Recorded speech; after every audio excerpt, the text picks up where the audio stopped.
রবিবারে সকালে আমরা চলে গেছিলাম বেড়াতে, মানে পিকনিক যাব। তো একটা জায়গায় দেখো আমরা কয়েকজন মিলে আমরা গেছিলাম, মানে তোমার দাদাভাইয়ের বন্ধু-বান্ধব সবাই মিলে ওইখানে গিয়েছিলাম বেড়াতে। তো এই যে একটা বাস ছেড়েছিল, তো ওই বাস থেকেই গেছিলাম। এদিকে দেখো এই ভাই কত আনন্দ করছে পিছনেতে।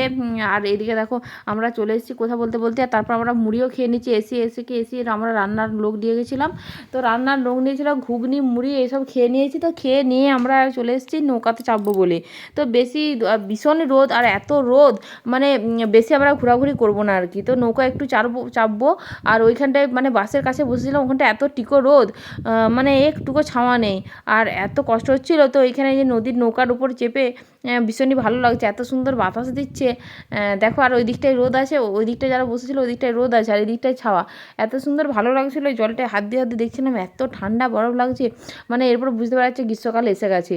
তো এই যে দেখো আমরা এসে আর ওই পাড়ে যাব, আমরা ওই পাড়ে যাব, একটু ঘোরাঘুরি করব।